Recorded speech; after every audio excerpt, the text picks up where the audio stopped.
1994 চনৰ 5 এপ্ৰিল তাৰিখে গুৱাহাটীৰ ফিল্মক্ৰাফ্ট ষ্টুডিঅ'ত দীপক দত্তৰ তত্ত্বাৱধানত বাণীবদ্ধ কৰা এই কেছেটটিৰ সংগীত ব্যৱস্থাপনা ৰমেন চৌধুৰীৰ। কথাংশ হেমন্ত দত্তৰ। আবৃত্তি কৰিছে ডক্টৰ অমৰজ্যোতি চৌধুৰী আৰু নীৰেণ বৰুৱাই। অলংকৰণত বেনু মিশ্ৰ। প্ৰযোজনা হেৰিটেজ নৰ্থ ইষ্টৰ হৈ মণিকা শইকীয়াৰ।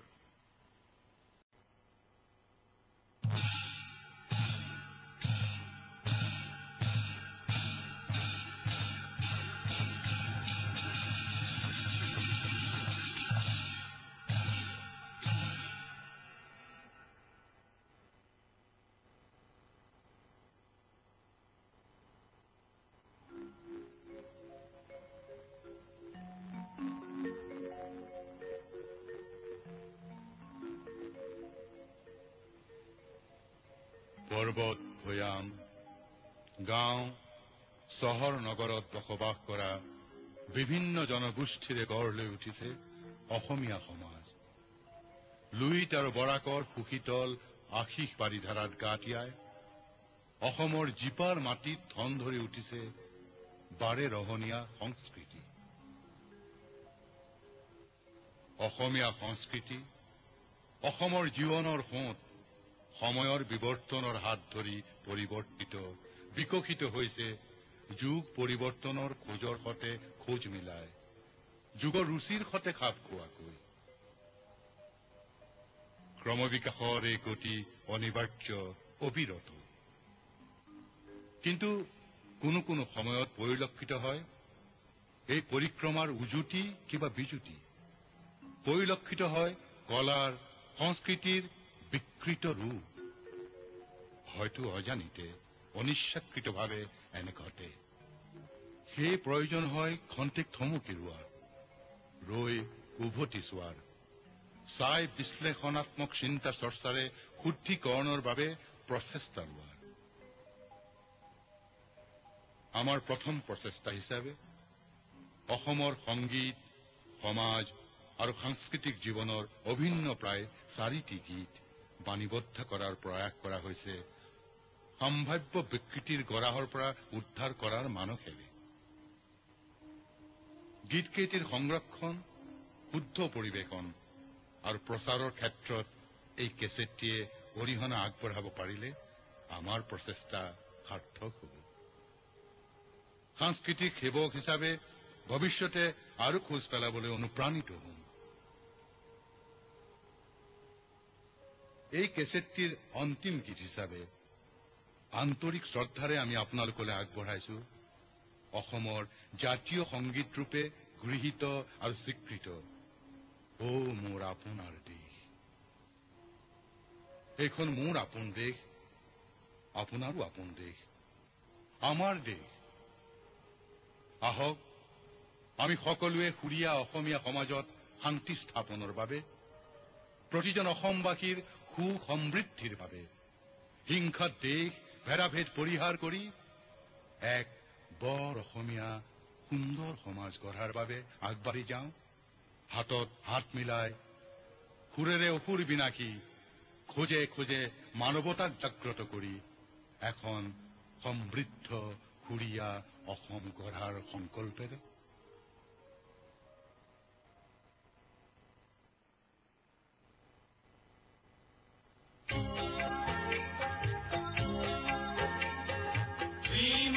অসমীৰ শীতল বুকু দুটে উৎসৱৰ মধু আৰু শ্ৰীময়ী অসমীৰ শীতল বুকু দুটে উৎসৱৰ মধু আৰু যাতে গম্ভীৰ গিৰিধৰ প্ৰান্তৰ মনোহৰ, গম্ভীৰ গিৰিধৰ প্ৰান্তৰ মনোহৰ সুন্দৰ বন উপবন। ভেদাভেদ কৰি হৰি কত জাতি উপজাতি, ভেদাভেদ কৰি হৰি কত জাতি উপজাতি মহাতি কৰে নিৰ্মাণ। গোলাপ অধীৰ ছন্দে কৌতি কৌতি কণ্ঠে গায় ভবে মিলনৰ গান। গোলাপ অধীৰ ছন্দে কৌতি কৌতি কণ্ঠে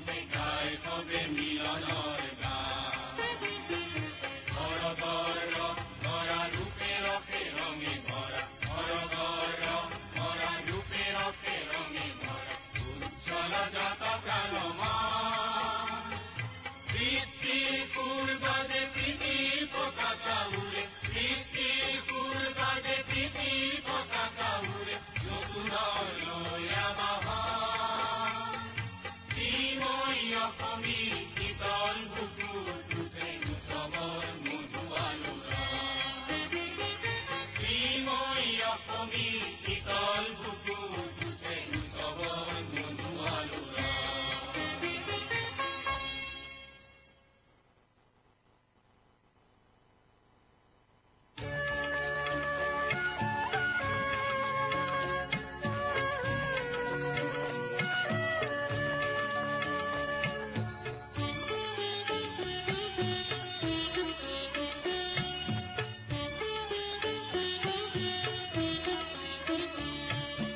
চিৰসেনেহী মোৰ ভাষা জননী, চিৰসেনেহী মোৰ ভাষা জননী। ধন্যে পুণ্যে দীপাৱনী, আই ধন্যে পুণ্যে দীপাৱনী। চিৰসেনেহী মোৰ ভাষা জননী, চিৰসেনেহী মোৰ ভাষা জননী।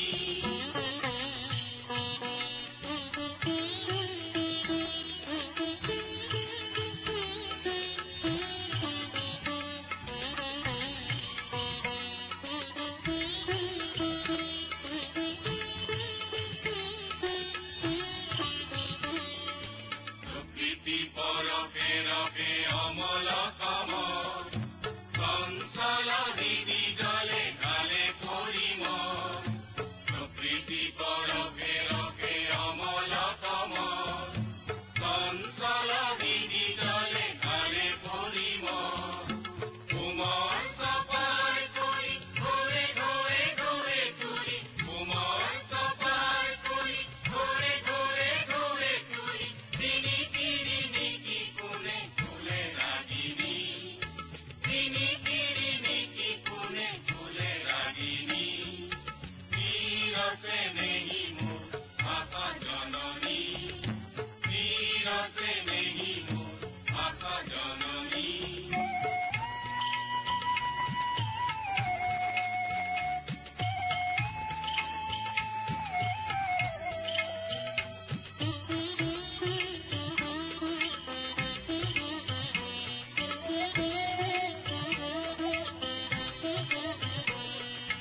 সংসাৰ গুৰু ভাৰে অৱসপৰাণ, হিয়াত বিলীন হয় হিয়া ভৰা গান। সংসাৰ গুৰু ভাৰে অৱসপৰাণ, হিয়াত বিলীন হয় হিয়া ভৰা গান। তাৰ নিচু কণিখন শুনিবানি দেখা পমা, তাৰ নিচু কণিখন শুনিবানি দেখা পমা। চকুতে চকুৰ নিৰে হয় জিৰণি, চকুতে চকুৰ নিৰে হয় জিৰণি।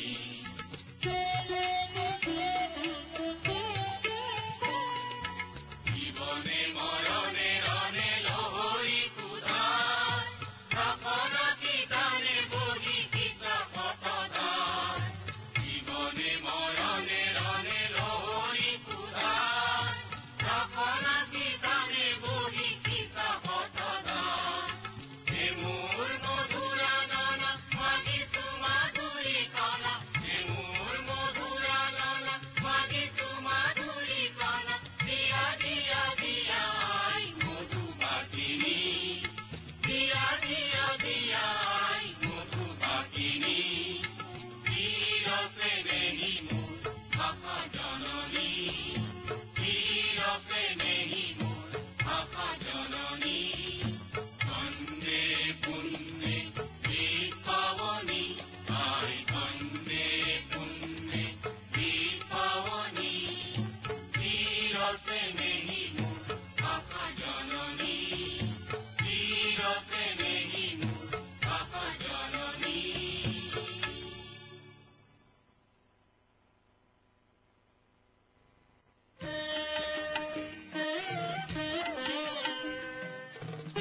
শ্ৰীময়ী অসমীৰ শীতল বুকুত উঠে উৎসৱৰ মধু আলোড়ন।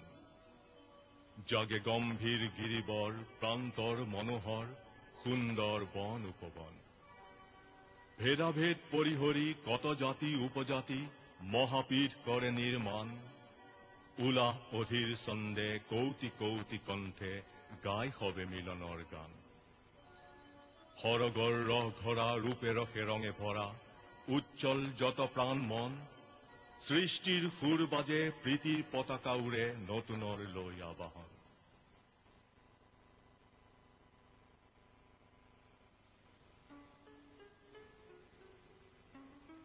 চিৰচেনেহী মোৰ ভাষা জননী, আই ধন্যে পুণ্যে হৃদ পাৱনী। প্রকৃতি পরখে রখে অমল কমল, চঞ্চল হৃদি জলে ঢালে পরিমল। কোমল সপার কলি ধোয়ে ধোয়ে ধোয়ে তুলি, রিনিকি রিনিকি কোণে তোলে রাগিনী। সংসার গুরু ভারে অবখ পরাণ, হিয়াত বিলীন হয় হিয়া ভরা গান। তার নিসুকনি হনা কুনি বাণী ব্যথা পমা, চকুতে চকুর নীরে লয় জিরণী। জীবনে মরণে রণে লোহরী ক্ষুধার, রসনা শীতানে বহি হিসা হতধার। হে মোর মধুরা ননা, মাগিসু মাধুরী কণা, দিয়া দিয়া দিয়া আয় মধু পাখিনী।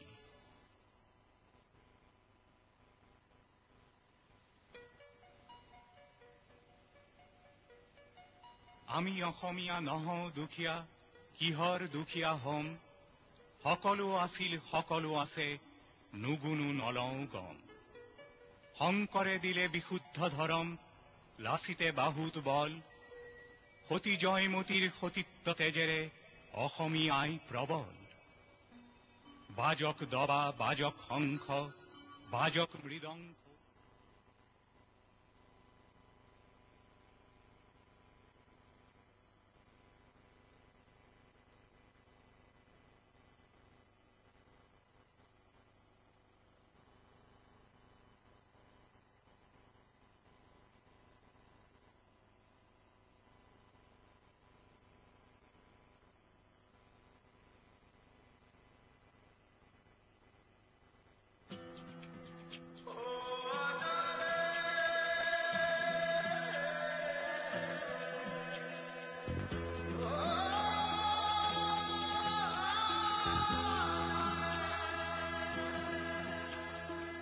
माटी पुकारे तुझे देश पुकारे, आजा रे अब आजा रे।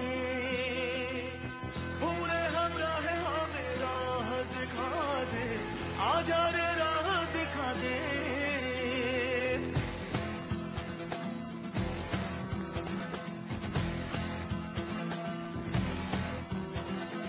ऐनक पहने लाठी पकड़े चलते थे वो शान से, सालिम कांपे थर थर थर थर सुनकर उनका नाम रे। हो कद था उनका छोटा सा और सरपट उनकी चाल रे। दुबले से पतले से थे वो चलते सीना तान रे। वंदे मातरम वंदे मातरम वंदे मातरम वंदे मातरम वंदे मातरम वंदे मातरम वंदे मातरम वंदे मातरम वंदे मातरम।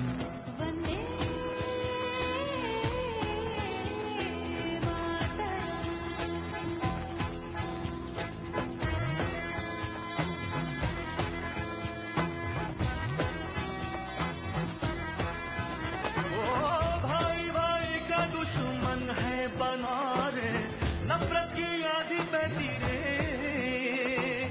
वहशी दिलों को बापू प्यार सिखा दे, आजा रे बापू आजा रे। वंदे मातरम वंदे मातरम वंदे मातरम वंदे मातरम।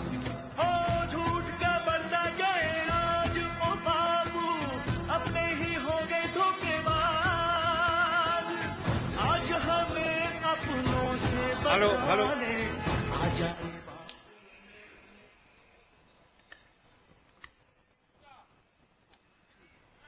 পৰম শ্ৰদ্ধাৰ আজি খানাপাৰা পথাৰত উপস্থিত হোৱা মাননীয় ভাৰতীয় জনতা পাৰ্টীৰ সমৰ্থক আৰু কৰ্মীসকল, মই সেৱা জনাইছোঁ আপোনালোকলৈ। খোৱা পানীৰ কাৰণে আপোনালোকে চিন্তা কৰিছে বুলি শুনিবলৈ পালোঁ। আপোনালোকৰ বাওঁহাতে থকা গেটখনৰ ওচৰতে খোৱা পানী আছে প্ৰচুৰ পৰিমাণে, আপোনালোকে ব্যৱহাৰ কৰিব পাৰিব আৰু পানী যাতে কষ্ট নাপায় আমি তাৰ ব্যৱস্থা কৰিছোঁ।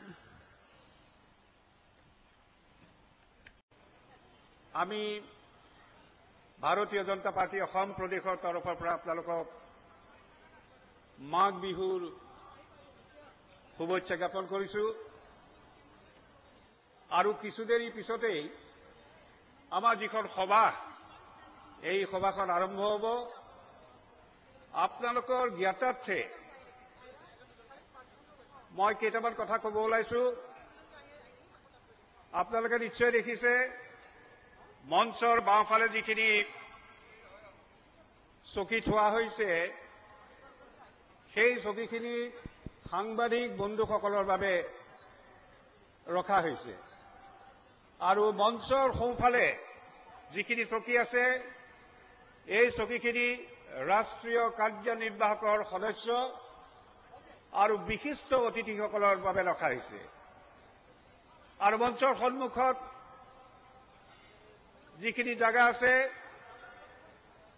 সেই জাগাখিনি আমি বিশেষকৈ আমাৰ আই মাতৃসকলৰ বাবে সংৰক্ষিত কৰি ৰাখিছোঁ। আৰু ইয়াৰ পিছতে যিখিনি স্থান আছে, সেই স্থানত আমাৰ যিসকল নিমন্ত্ৰিত অতিথি আছে, সেইসকলৰ কাৰণে আমি সংৰক্ষিত কৰিছোঁ।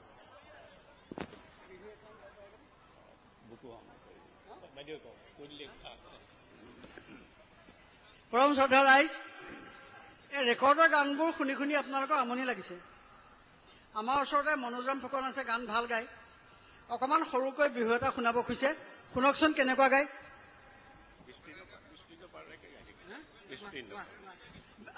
ভূপেন সংগীত গাব। শ্ৰদ্ধেয় ৰাইজ,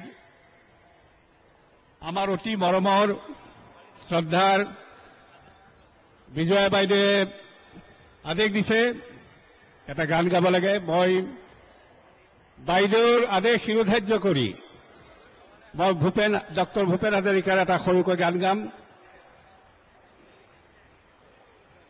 বিস্তীৰ্ণ পাৰৰে অসংখ্য জনৰে আহাকাৰ শুনিও নিশব্দে নীৰৱে বুঢ়ালুইত তুমি বুঢ়ালুইত বোৱা কিয়। বিস্তীৰ্ণ পাৰৰে অসংখ্য জনৰে আহাকাৰ শুনিও নিশব্দে নীৰৱে বুঢ়ালুইত তুমি বুঢ়ালুইত বোৱা কিয়। নৈতিকতাৰ পতন দেখিও মানৱতাৰ স্ফলন দেখিও নীলৰ্জ অলক ভাৱে বোৱা কিয়। বিস্তীৰ্ণ পাৰৰে অসংখ্য জনৰে আকাৰ শুনিও নিশব্দে নীৰৱে বুঢ়ালুইত তুমি বুঢ়ালুইত বোৱা কিয়। তুমিয়ে যদি ব্ৰহ্মৰে পুত্ৰ তেনে পিতৃত্ব মাথো নাম মাত্ৰ নহলে প্ৰেৰণা নিদিয়া কিয়। বিস্তীৰ্ণ পাৰৰে অসংখ্য জনৰে আহাকাৰ শুনিও নিশব্দে নীৰৱে বুঢ়ালুইত তুমি বুঢ়ালুইত বোৱা কিয়।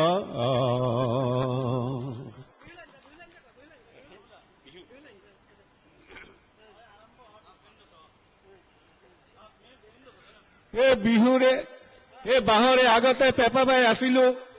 এই শাহুৱাই দেখ কি বুলি এই শাহুৱাই দেখিলে মিচিকিয়াই হাঁহিলে জোৱাই ধেমেলীয়া বুলি মোৰে নৈ পকা তুলতুল বিলাহী ঐ গোটে গোটে গিলিবৰ মন ৰৈ ৰৈ ৰতি মইনামতি তোমালোকৰ ঘৰলে ৰৈ ৰৈ ৰতি মইনামতি সদায় যাব পাৰো মই ৰৈ ৰৈ ৰতি মইনামতি দিয়া যদি মৰমৰ মাত হ'ব আৰু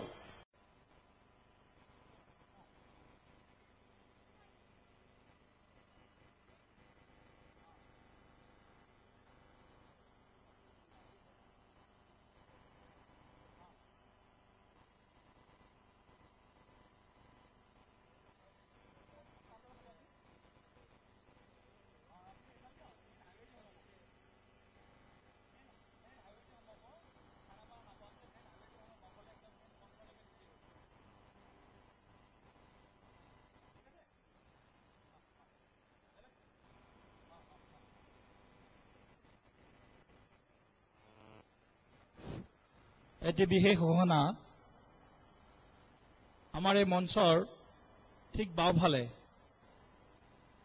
সংবাদ মাধ্যমৰ মাননীয় সাংবাদিকসকলৰ কাৰণে আসন স্থিৰ কৰা হৈছে তেখেতসকলৰ প্ৰৱেশ দুৱাৰ ঠিক মঞ্চৰ বাওঁফালেদি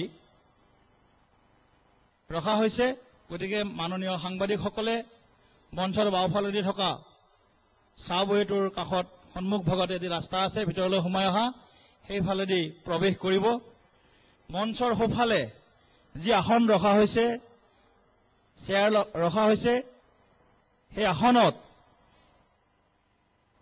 ভাৰতীয় জনতা পাৰ্টিৰ সন্মানীয় নেশ্যনেল এক্সিকিউটিভ মেম্বাৰ্ছ তেখেতসকলৰ কাৰণে সংৰক্ষণ কৰা হৈছে গতিকে মোৰ অনুৰোধ যিসকল বিজেপিৰ নেশ্যনেল এক্সিকিউটিভ মেম্বাৰৰ কাৰণে এই আসন সংৰক্ষণ কৰা হৈছে তেখেতসকলে আহি এই আসনত স্থান গ্ৰহণ কৰিব মঞ্চৰ সন্মুখত ত্ৰিপালত কেৱল মহিলাৰ কাৰণে আসন সংৰক্ষণ কৰা হৈছে তাৰ পিছফালে যি আসন ৰখা হৈছে চেয়াৰ তাত আমি সকলোৱে বহিব পাৰিম মিটিঙলৈ অহা ভাৰতীয় জনতা পাৰ্টিৰ কৰ্মী সমৰ্থক বৃন্দই 3খন গেটৰ ব্যৱস্থা কৰা হৈছে মঞ্চৰ বাওঁফালেদি 2খন গেটৰ ব্যৱস্থা কৰা হৈছে আৰু মঞ্চৰ সন্মুখত 1খন গেটৰ ব্যৱস্থা কৰা হৈছে গতিকে এই 3খন গেটেৰে এই সমাৱেশলৈ অহা দলৰ কৰ্মী আৰু সমৰ্থকসকল প্ৰৱেশ কৰিব পাৰিব প্ৰতিখন গেটতে সিকিউৰিটি চেকৰ ব্যৱস্থা কৰা হৈছে গতিকে আমি সকলোৱে সুৰক্ষাত মোতায়ন কৰা যিসকল কৰ্মী আছে পুলিচ বাহিনী আছে তেখেতসকলক আমি সহযোগ কৰিব লাগে দ্বিতীয়তে এই মঞ্চত বাওঁফালে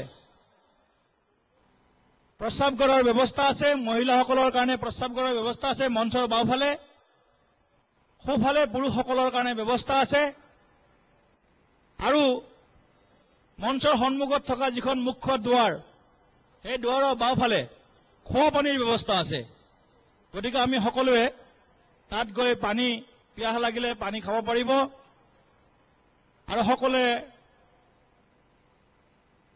আজি এই মিটিংখনত যাতে সম্পূৰ্ণ সহযোগ কৰে সেই আশা কৰিছো খালি ঘোষণাখিনি আপোনালোকে যাতে সকলোৱে গুৰুত্ব দি এইখিনি পালন কৰে এইটোৱে আমাৰ ফালৰ পৰা অনুৰোধ ধন্যবাদ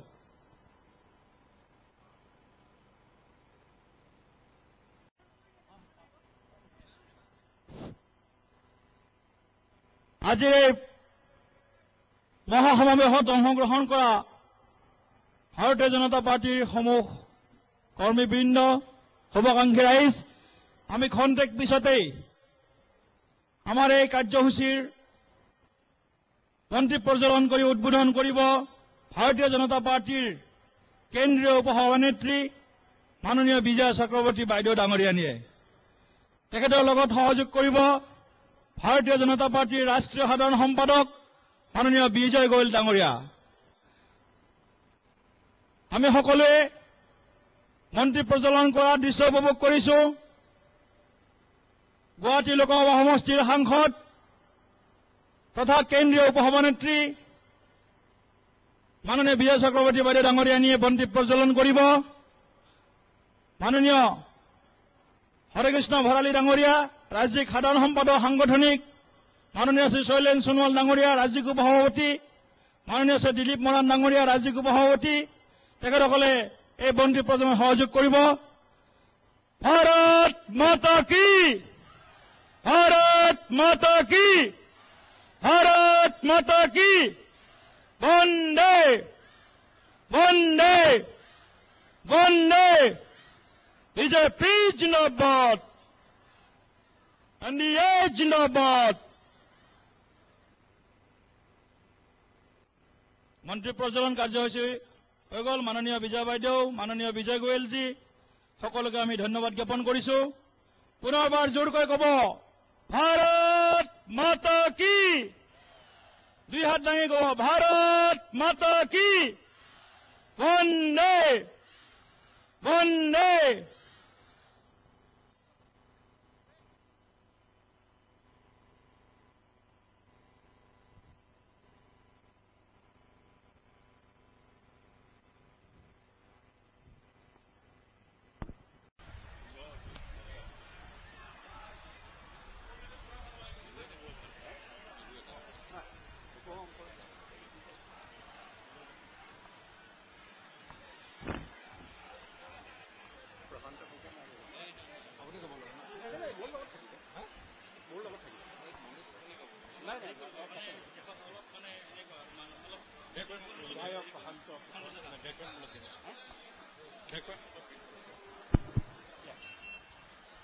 শ্ৰদ্ধেয় আজি সভাত উপস্থিত ভাৰতীয় জনতা পাৰ্টি অতি শ্ৰদ্ধাৰ সহকৰ্মীবৃন্দ, এতিয়া আমাৰ মাজত উপস্থিত আছে সুগায়ক হিচাপে পৰিচিত মনোজ ৰাম ফুকন। মনোজ দাই আমাক এটা সুৰীয়া গীত শুনাব আৰু মঞ্চত আমাৰ ৰাষ্ট্ৰীয় সাধাৰণ সম্পাদক বিজয় গোয়েলজী উপস্থিত আছে। মনোজ দাক সহযোগী হিচাপে সহযোগ কৰিব ডিব্ৰুগড় সমষ্টিৰ বিধায়ক মাননীয় প্ৰশান্ত ফুকন ডাঙৰীয়াই।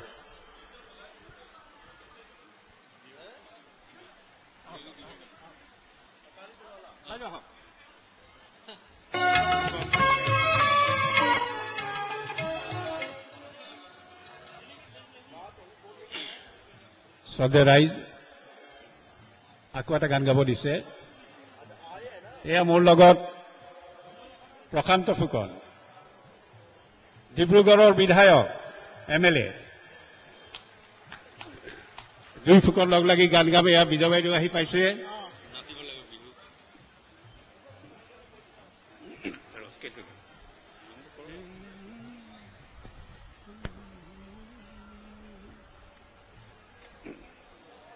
বুকু হম হম কৰে মোরে আই, কোনে নিদ্রা হরে মোরে আই,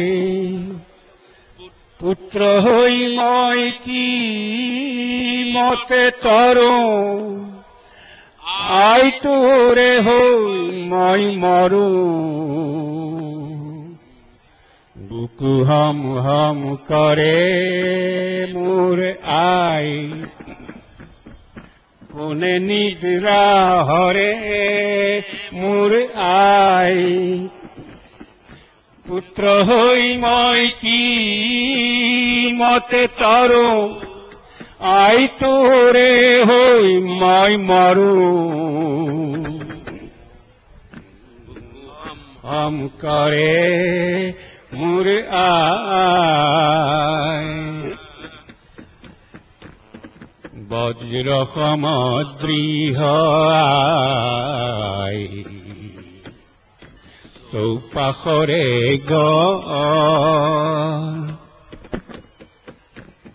চৌপাশরে গড় ভেদি কিঞ্চিতো নাই ভয়, জাসিম খান্তনা আই শুনিতিয়া গেরে, হাতিম থাপনা আই শুনিতিয়া গেরে, বুকু হম হম কৰে মোৰ আই কোনে নিদ্ৰা হৰে মোৰ আই পুত্ৰ হৈ মই কি মতে তৰো আই তোৰে হৈ মই মৰো বুকু হম হম কৰে মোৰ আই এইবাৰ আমাক ডিব্ৰুগড়ৰ বিধায়ক মহোদয়ে বৰ সুন্দৰ বিহু গায় তেখেতক অনুৰোধ কৰিলোঁ এটা সুন্দৰ বিহু গাব লাগে পৰম শ্ৰদ্ধাভাজন ৰাইজ আমাৰ ভোগালী বিহু আহি আছে আৰু কেইদিনমানৰ পাছতে এই উপলক্ষে আপোনালোকৰ আগত এটা সৰু বিহু গীত আপোনাৰ আগত গাই গাব শুনাইছো চকু চাৱনীৰে মন বন্দী কৰা মিচিকি হাঁহিৰে লটি ঘটি কৰা অ মোৰ নাচনী চালে চকুৰ পানী দুগালে দুধাৰি বয় হেই তোমাৰ মাৰ বাপেৰে মোকে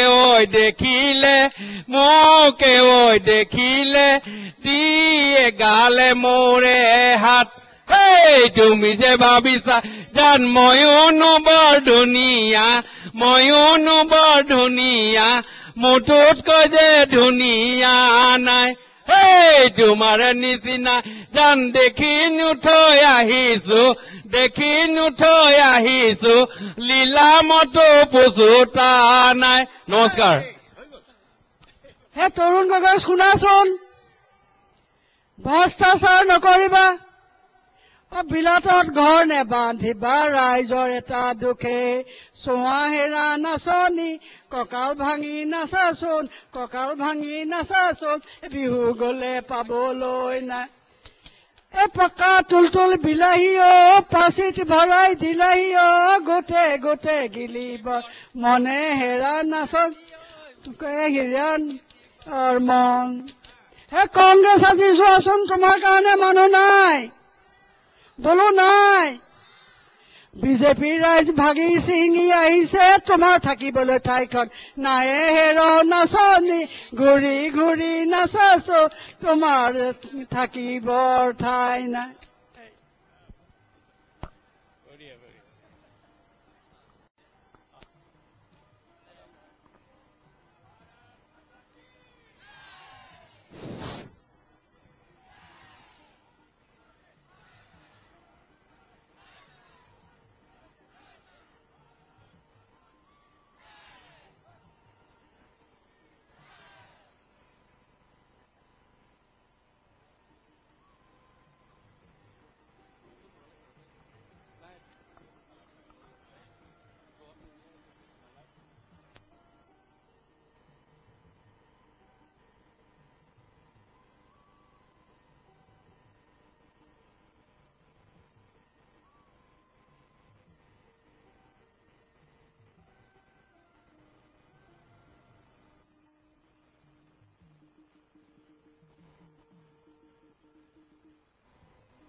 হেল্ল' মোৰ লগত কোৱাচোন বিজেপি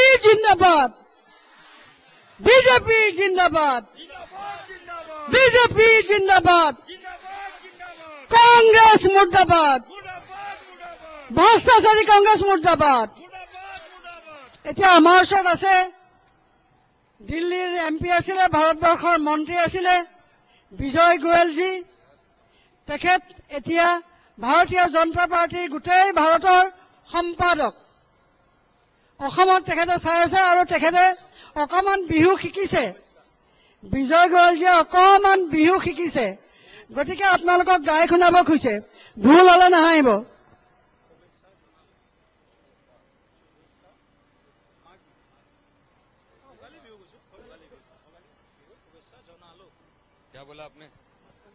हेलो शुभेच्छा भोगाली बिहुर शुभेच्छा विजय गोयल से आपको अभी आप जैसा बिहू होता है ना, उसका ताली बजता है, ऐसा मैं हिंदी में गाऊंगा, किंतु धुन वही रहेगा ताली वाला जी। बीजेपी आएगी महंगाई भगाएगी, अरे बीजेपी आएगी महंगाई भगाएगी, बीजेपी आएगी भ्रष्टाचार भगाएगी, बीजेपी आए। ऐसे ही ट्यून चलेगा, थोड़ा चेंज होगा। नहीं, पहले वाला वो ट्यून आप वाला ज्यादा अच्छा था। आपका क्या था गाना, सुनाना जरा। अभी जो गा रहा था आपने, थोड़ा सा ये गाते हैं, इनका बात लगे जैसे पक्का बिल्कुल बिलाही हो, पासिक भराई दिलाही हो, गोते गोते गिली ना ना ना ना ना ना ना ना ना ना ना ना ना ना ना ना ना।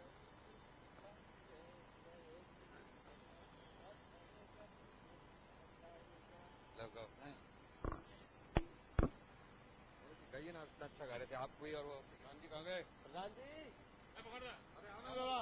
दादा इतना अच्छा गाए रहा, बोलता नहीं है। गाइए गाना, जल्दी, लास्ट गाना है ये। अच्छा सुनाइए, बिहू सुनाइए। ব্ৰহ্মপুত্ৰ দলংখন কৰে তলং ভটং, কৰে তলং ভটং, তোমালৈ পৰিছে মনত ভনীতি, হাততে উঠাই লওঁ কলম। ঐ তোমাৰ খেতি খেতি কৰি এজান তাতেনো গৈ আছিলা, তাতেনো গৈ আছিলা, দ্ৰৌপদীৰ শুৱলা মাত। এই তাৰে মাতে শুনিয়ে জান ৰবনো মই নোৱাৰো, ৰবনো মই নোৱাৰো, মনেনো মোৰ বলিয়া কৰে। এই তুমি যে ভাবিছা জান ময়োনো বৰ ধুনীয়া, ময়োনো বৰ ধুনীয়া, মোটোতকৈ যে ধুনীয়া নাই। এই তোমাৰে নিচিনা জান দেখিনো থৈ আহিছো, দেখিনো থৈ আহিছো, লীলামতো পুচুতা নাই। এই তোমাকো চদিলে জান কুঞ্জনা ঈশ্বৰে, কুঞ্জনা ঈশ্বৰে, শুনে ৰূপে মিহলি কৰি।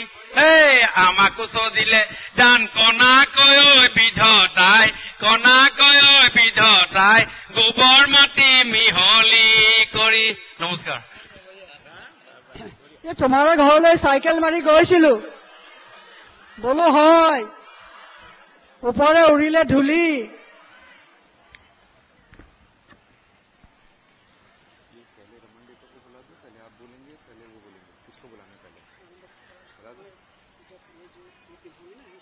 अच्छा, हेलो हेलो, एक बार जोर से बोलिए भारत माता की, और जोर से भारत माता की, भारतीय जनता पार्टी। आप लोग जानते हैं आसाम गुवाहाटी के अंदर 8 और 9 जनवरी को राष्ट्रीय कार्यकारिणी की बैठक हो रही है। पूरे देश से भारतीय जनता पार्टी के बड़े बड़े नेता श्री लाल कृष्ण आडवाणी, श्री नितिन गडकरी, श्रीमती सुषमा स्वराज, श्री अरुण जेटली, श्री राजनाथ सिंह, डॉक्टर मुरली मनोहर जोशी, ये सब नेता यहां पर आए हैं। आज ये जो रैली है, ये एनडीए की रैली है। इसमें जनता दल यूनाइटेड के शरद यादव, शिवसेना के नेता, अकाली दल के नेता चंदू मांजरा, ये सब इसके अंदर आने वाले हैं। अभी हमारे बीजेपी शासित राज्यों के मुख्यमंत्री श्री अर्जुन मुंडा, श्री शिवराज सिंह चौहान, श्री प्रेम धूमल जो हिमाचल से हैं, वो भी आने वाले हैं। आप लोगों को जानते हैं कितना महंगाई बढ़ गया है।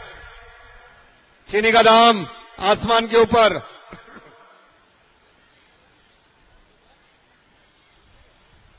आलू का दाम, तेल का दाम, सब चीजों के दाम बढ़ गया है। आप मुझे बताएंगे महंगा है कि सस्ता है? मैं पूछूंगा आपसे चीनी, आप बोलिए महंगा या सस्ता? चीनी आवाज नहीं आई, महंगी बोलना है। चीनी, तेल,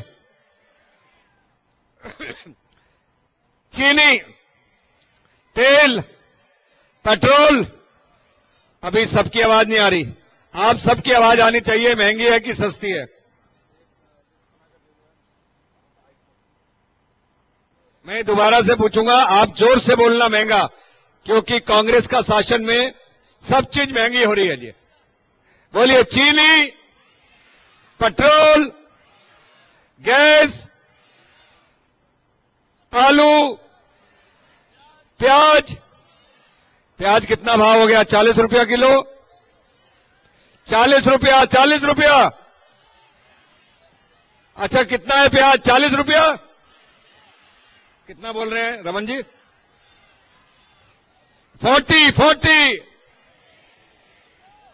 कितना बोलते हैं? हैं? क्या नाम है? कितना हो गया प्याज? 40, 50। आइए, चंदू माजरा जी हमारे अकाली दल के नेता आ गए हैं, उनको बहुत बहुत बधाई आपको। बहुत बढ़िया, ताली बजा के स्वागत करेंगे इनका जोर से। बैठिए सर, बैठिए।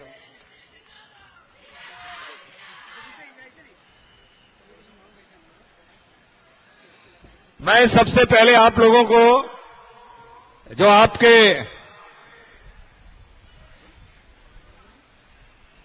सुप्रसिद्ध आसाम के अंदर जिनकी आवाज गूंजती है, जो आपके मेंबर ऑफ पार्लियामेंट हैं, जो भ्रष्टाचार और महंगाई के खिलाफ लड़ रहे हैं, जिनको हर आसाम का आदमी जानता पहचानता है, जो सबकी समस्याओं के लिए आगे रहते हैं, ऐसे श्री रमन डेका जी को बुला रहा हूं। आप ताली बजा के जोर से उनका स्वागत करिए। रमन डेका हमारे एमपी। परम श्रद्धा कर्मीসকল বেয়া নাপাব, ক্ষমা কৰিব। সোঁফালে থকা যিখিনি চেয়াৰ আছে, সেই চেয়াৰখিনি ভাৰতৰ বিভিন্ন ঠাইৰ পৰা অহা বিজেপিৰ ডেলিগেটসকলৰ কাৰণে আছে, প্ৰতিনিধিসকলৰ কাৰণে আছে, হয়, আৰু বিশিষ্ট অতিথিসকলৰ কাৰণে আছে। एक बार श्री रमन डेका जी के लिए दोबारा ताली बजा दीजिए।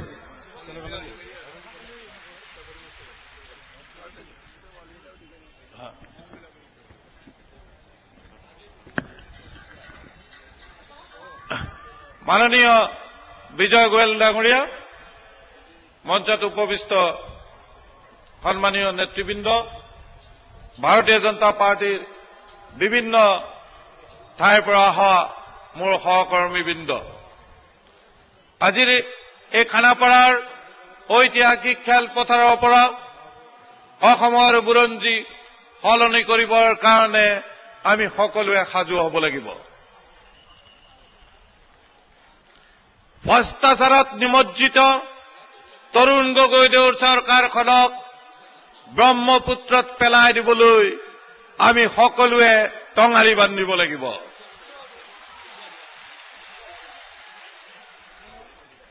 আজি কাকত মেলিলে আপোনালোকে দেখিবলৈ পাইছে, ভ্ৰষ্টাচাৰত নিমজ্জিত ভ্ৰষ্টাচাৰৰ merchants of corruption Shri Tarun Gogoi ডাঙৰীয়াই বিদেশত, আমেৰিকাত তেওঁৰ পত্নী, তেওঁৰ জোঁৱাই, তেওঁৰ ছোৱালীৰ নামত কিমান সম্পত্তিৰ তালিকা দেখিবলৈ পাইছে। তেখেতে কৈছে, নৰ্থ কাছাৰৰ যি 1000 কোটি টকীয়া কেলেংকাৰী আছে, সেই কেলেংকাৰীত তেখেতৰ মন্ত্ৰীসভাৰ সদস্য জড়িত নাই বুলি কৈছে। NIAৰ ৰিপৰ্টত কৈছে 7জনতকৈ অধিক মন্ত্ৰী এই 1000 কোটি টকীয়া কেলেংকাৰীত নিমজ্জিত হৈ আছে। তেনেহ'লে ভ্ৰষ্টাচাৰ কোনে চলাইছে আৰু এই চৰকাৰখন কোনে চলাইছে? চৰকাৰখনৰ হেডমাষ্টাৰ কোন? হেডমাষ্টাৰ তৰুণ গগৈদেৱে চকু মুদি ধৃতৰাষ্ট্ৰৰ ভাও ধৰিছে।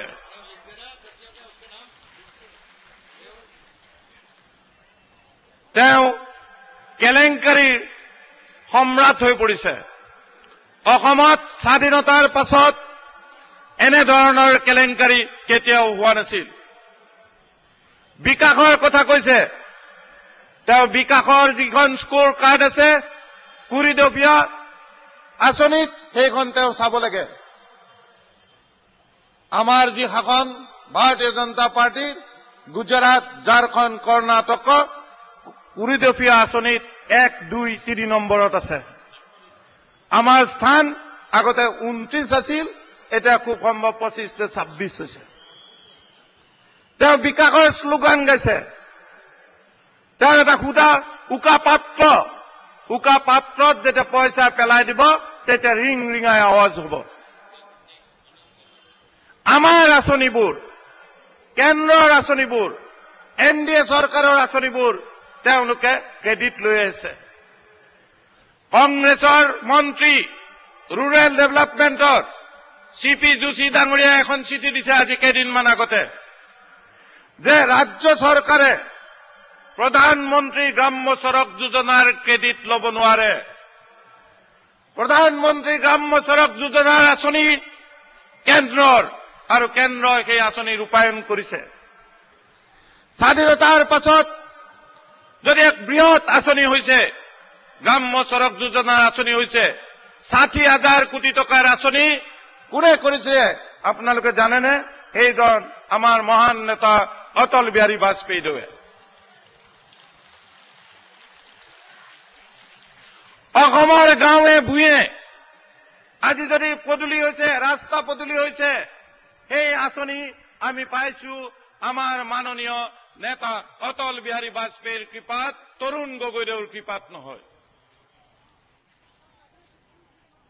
আমাৰ যি মহাসড়ক যোজনা আছিলে শিলচৰৰ পৰা সৌৰাষ্ট্ৰলৈ, সেই ৰাস্তা 18 কিলোমিটাৰ মাত্ৰ সম্পন্ন হৈছে। কিন্তু বিভিন্ন ৰাজ্যত 2009 চনত আৰু কিছুমানত 2010 চনত এই প্ৰজেক্টটো কমপ্লিট হ'ব। তৰুণ গগৈদেৱ চৰকাৰে কিয় এই প্ৰজেক্টটো কমপ্লিট কৰিব পৰা নাই? টকা পইচাটো কোনো প্ৰব্লেম নাই, কাৰণ টকা পইচা কেন্দ্ৰৰ পৰা আহিব। কেন্দ্ৰৰ পৰা আহিব সেই টকা পইচা। তাৰ পাছতো আমি এই মহাসড়ক যোজনা কৰিব পৰা নাই। গ্ৰাম্য সড়ক যোজনা, মই মঙলদৈ সমষ্টিৰ পৰা আহিছো। ওদালগুৰি জিলাত গ্ৰাম্য সড়ক যোজনাৰ যি ধৰণৰ পাৰ্চেণ্টেজ হ'ব লাগিছিল সি আটাইতকৈ তলত আছে। কিয় তলত আছে? কিয় এই চৰকাৰে সেই কাম কৰিব পৰা নাই? তাৰ কাৰণ ভ্ৰষ্টাচাৰ। নৰ্থ লখিমপুৰৰ এখন দলং, এই দলংখন কেগ ৰিপৰ্টত কৈছে যে এই দলংখনত কোৱালিটি বেয়া হৈছে, তেওঁলোকে একো কৰা নাই। এখন সাংবাদিক মেলত মই কৈছিলো NRHMৰ বহুত ঢোল পিটিছে। ৰোগী সেৱা কমিটি, যি গুৱাহাটী মেডিকেল কলেজত ৰোগী সেৱা কমিটি আছে, তাত বেছি পইচা দিছে, চেংচন মানিতকৈ বেছি পইচা দিছে। কিয় দিছে? 68টা কোম্পানীক বিনা টেণ্ডাৰে এলটমেণ্ট কৰিছে। কিয় এলটমেণ্ট কৰিছে? কিমানটা প্ৰজেক্ট NRHMত হৈছে এই কথাটো আমি ৰাইজে চাব লাগিব। অসমৰ চৌদিশে ভ্ৰষ্টাচাৰ হৈছে। অসমৰ চৌদিশে তৰুণ গগৈৰ জন্ম হৈছে। BPLৰ কাৰ্ড লাগে, বৃদ্ধ পেঞ্চন লাগে, IY ঘৰ লাগে। তেনেহলে আপোনালোক যাব লাগিব এজন দালালৰ ওচৰত। সেই দালালে দিছপুৰত আহিব আৰু দিছপুৰত লিষ্ট তৈয়াৰ কৰিব। দুখীয়া মানুহৰ কোনো জাত পাত নাই। দুখীয়া মানুহ সি হিন্দু হ'ব পাৰে, সি মুছলমানো হ'ব পাৰে, সি ব্ৰাহ্মণো হ'ব পাৰে, সি দলিত হ'ব পাৰে। সেই দুখীয়া মানুহসকলৰ কাৰণে যি আঁচনি NDA চৰকাৰৰ দিনত তৈয়াৰ কৰা হৈছিল, সেই আঁচনি আজি দুখীয়া মানুহে পোৱা নাই। সেই আঁচনি পাইছে সেইসকলে যিসকলক কংগ্ৰেছৰ দালালক তেওঁলোকে পইচা দিছে আৰু দিছপুৰত সেই লিষ্ট কৰিছে। অন্নপূৰ্ণা আঁচনি কৰিলে। অন্নপূৰ্ণা আঁচনিত কি হৈছে আপোনালোকে নিশ্চয় দেখিবলৈ পাইছে। যোৱাকালিৰ বাতৰিত কম্বল সূতা বিলাইছে। ক'ৰ পৰা বিলাইছে কম্বল সূতা? তেনে আঁচনিটো নাই। কম্বল আজি টুকুৰা কৰি বিলাব লাগিছে। হে ৰাইজ, এইবাৰ আপোনালোক ভুল নাযাব। 2011 চনৰ নিৰ্বাচন অসমৰ কাৰণে, অসমৰ বুৰঞ্জীৰ কাৰণে, অসমৰ খিলঞ্জীয়া লোকৰ কাৰণে এক টাৰ্ণিং পইণ্ট হ'ব। আৰু এই টাৰ্ণিং পইণ্টত আপোনালোক গাঁৱে ভূঞে যাব লাগিব। আপোনালোক আজি এক মহাৰণৰ অশ্বমেধৰ ঘোঁৰা। আপোনালোকে এই নিৰ্বাচনত ভাৰতীয় জনতা পাৰ্টীৰ আদৰ্শ, ভাৰতীয় জনতা পাৰ্টীয়ে NDA চৰকাৰৰ যি সাফল্য, সেই সাফল্যৰ জয়গান গাব লাগিব। আৰু এই বিদেশী মুক্ত এখন সমাজ গঢ়িবলৈ হলে, অসমৰ অস্তিত্ব ৰক্ষা কৰিবলৈ হলে ভাৰতীয় জনতা পাৰ্টীৰ বাহিৰে আন কোনো পাৰ্টীয়ে কৰিব নোৱাৰে। এই কথা যি অসমৰ ৰাইজে বুজিছে। অসমক যদি সঠিক পথে লৈ যাব লাগে, তেনেহলে ভাৰতীয় জনতা পাৰ্টীয়ে এক দিক নিৰ্ণায়কৰ ভূমিকা গ্ৰহণ কৰিব। আৰু এই দিক নিৰ্ণায়কৰ ভূমিকা গ্ৰহণ কৰাত আমাৰ যোদ্ধাসকলে, আমাৰ সহকৰ্মীসকলে সহযোগ কৰিব লাগিব। বন্দে মাতৰম।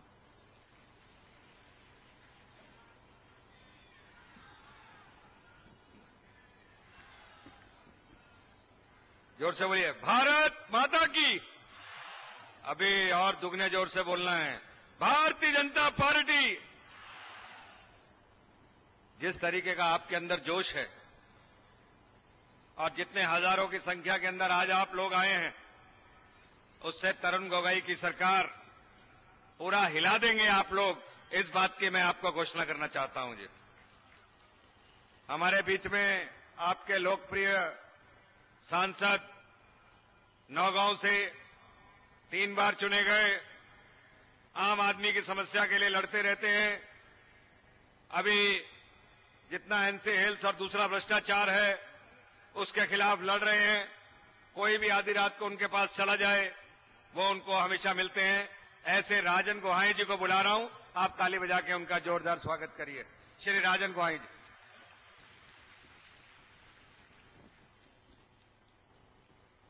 মঞ্চত বিৰাজমান ভাৰতীয় জনতা পাৰ্টীৰ অসম প্ৰদেশৰ সভাপতি ৰঞ্জিত দত্ত ডাঙৰীয়া, বিজয় গোয়েল ডাঙৰীয়া, বিজয় বাইদেউ, ৰমেন ডেকা প্ৰমুখ্যে অন্যান্য বিষয়ববীয়াসকল আৰু আজিৰ এই সভাস্থলীত উপস্থিত থকা অসমৰ বিভিন্ন প্ৰান্তৰ পৰা অহা শ্ৰদ্ধাৰ ৰাইজসকল, আই মাতৃসকল আৰু যুৱক যুৱতীসকল, আজিৰ এই মিটিঙৰ দ্বাৰা সমগ্ৰ অসমবাসীক আমি জনাব খুজিছো বা কংগ্ৰেছক জনাব খুজিছো যে কংগ্ৰেছৰ যি ভৱিষ্যত, এই ভৱিষ্যত আজি ভাৰতীয় জনতা পাৰ্টীৰ দিশৰ পিনলৈ গতি কৰিছে। চাওক ৰাইজ, অসমৰ সমস্যাৰ বিষয়ে আমি নজনা নহয়। আটাইতকৈ গভীৰ সমস্যা হৈছে অসমত অসমীয়াৰ অস্তিত্বৰ। অসমবাসীয়ে 6 বছৰ আন্দোলন কৰিছিল, 800 ল'ৰা ছোৱালী শ্বহীদ হৈছিলে যে এখন বিদেশী মুক্ত অসম গঢ়াৰ কাৰণে। সেই সময়তো কংগ্ৰেছে ষড়যন্ত্ৰ কৰে বিদেশী খেদুৱাতকৈ লাখ লাখ বিদেশী আহি থাকিলেও বাধা দিব নোৱাৰা এখন আইন তৈয়াৰ কৰি আজি সম্পূৰ্ণ অসমখন আৰু অসমীয়া জাতিটোক বিদেশীৰ হাতত বিক্ৰী কৰি দিয়াৰ এক গভীৰ ষড়যন্ত্ৰ কৰিছে। এই ষড়যন্ত্ৰ আজি ইমানেই তুংগত পাইছেগে যে অসমত আজি খিলঞ্জীয়া মানুহৰ কোনো ক্ষেত্ৰতে যেন অধিকাৰ নাইকিয়া হৈ গৈছে। অধিকাৰ যেন মাথো বাংলাদেশীসকলৰহে অসমত অধিকাৰ আছে। সেই দৃশ্য আজি তৰুণ গগৈৰ নেতৃত্বত চলা অসম চৰকাৰৰ আমি দেখা পাইছো। আজি চাকৰি বাকৰিয়ে সকলো চৰকাৰী সা সুবিধা সকলোবিলাক আজি বাংলাদেশীসকলৰ পক্ষত যোৱা দেখা পাইছো। আজি ৰকিবুল হুছেইনে বা নুৰ জামাল চৰকাৰ বা নজৰুল ইছলাম ডাঙৰীয়াই তেওঁলোকৰ ছত্ৰছায়াত আজি যিমানবিলাক সা সুবিধা আছে আটাইতকৈ বেছি সংখ্যক তেওঁলোকৰ বিভাগত 100ৰ ভিতৰত 90% বাংলাদেশীৰ সপক্ষে গৈছে। কিন্তু আমি বেয়া নাপালোহেঁতেন যে এই সুবিধা যদি আমাৰ অসমৰ খিলঞ্জীয়া মুছলমানসকলে পালেহেঁতেন তেতিয়াহ'লে আমাৰ আপত্তি নাছিল। কিন্তু এই সুবিধা অসমৰ খিলঞ্জীয়াসকল বঞ্চিত হৈছে, কিন্তু সম্পূৰ্ণ বাংলাদেশীৰ সপক্ষে গৈছে।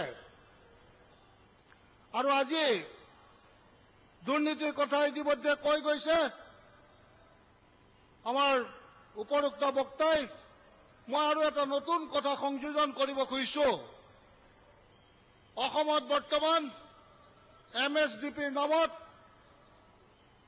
মাল্টি ছেক্টৰ ডেভেলপমেণ্টৰ নামত হাজাৰতকৈ বেছি কোটি টকা ইতিমধ্যে অসমলৈ আহিছে। কিন্তু এই হাজাৰতকৈ বেছি কোটি টকা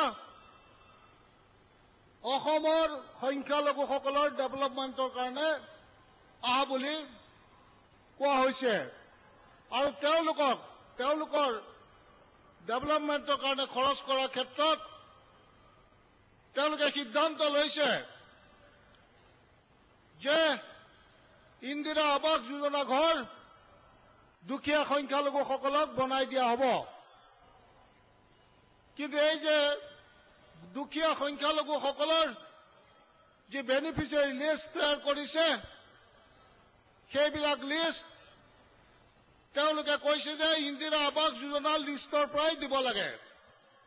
কিন্তু এতিয়া প্ৰশ্ন হৈছে ইন্দিৰা আৱাস যোজনাৰ কাৰণেও ধন আহিছে আৰু MSDPৰ অধীনতো ধন আহিছে। গতিকে একেটা হেডত দুটা ডিপাৰ্টমেণ্টৰ ধন ব্যৱহাৰ কৰা তেওঁলোকে দেখুৱাইছে যে ইন্দিৰা আৱাস যোজনাৰ লিষ্টৰ পৰাই MSDPৰ ঘৰ চব দিব লাগে। MSDPৰ পইচাটো যদি ইন্দিৰা আৱাস যোজনাৰ লিষ্টত ব্যৱহাৰ কৰিছে তেতিয়াহ'লে ইন্দিৰা আৱাস যোজনাৰ ফাণ্ডটো ক'ত গ'ল?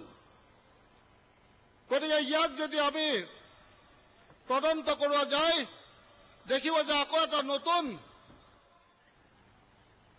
দুৰ্নীতিৰ ছবি এখন আকৌ ওলাই আহিব অসমত। হয়তো এইখন দুৰ্নীতিৰ ছবিও 1000 কোটি টকাৰ ওপৰ হ'বগৈ। গতিকে ৰাইজ, আজি আমি এক গভীৰ সংকটত আছো। এই তৰুণ গগৈ ডাঙৰীয়াই বিদেশী সমস্যাটো লৈ আজিলৈকে কোনো ধৰণৰ পদক্ষেপ নললে। বৰঞ্চ লাখ লাখ বিদেশী যদি আহি আছে তেওঁলোকক সম্পূৰ্ণ সুৰক্ষা দিয়াৰ ব্যৱস্থা আজি তৰুণ গগৈ চৰকাৰখনে কৰিছে। আজি অসমত এনেকুৱা হৈছে যে ভোটাৰ লিষ্টত নাম সোমোৱাবৰ কাৰণে কোনো ধৰণৰ বিচাৰ নাই। যদি যোৱাকালিও আহিছে কোনোবা ইয়ালৈ অসমলৈ বা 6 মাহৰ আগতে যদি অসমলৈ কোনোবা আহিছে সেইসকলৰ নাম ভোটাৰ লিষ্টত বিনা দ্বিধাই সোমাই যাব পাৰে। আজি ইমান বছৰে যি ধৰণে আজি বাংলাদেশৰ পৰা বিদেশী আহি ভোটাৰ লিষ্টত নাম সোমাই গৈছে আৰু এই ধৰণে যদি আৰু 5টা বছৰ শাসন আমি যদি কংগ্ৰেছৰ হাতত তুলি দিওঁ তেতিয়াহ'লে এইখন অসম আৰু অসমীয়াৰ হাতত নাথাকিব ৰাইজ।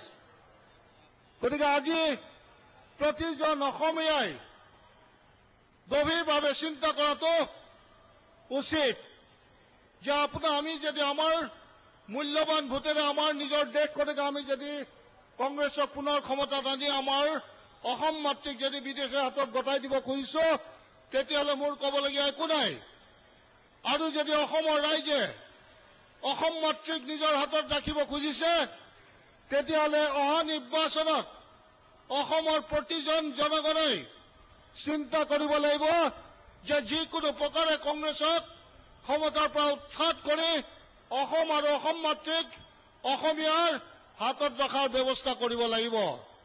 গতিকে ৰাইজ, আপোনালোকে অহা নিৰ্বাচন 2011 চনৰ নিৰ্বাচন অসমৰ ৰাইজে এবাৰ গভীৰভাৱে চিন্তা কৰিব লাগে।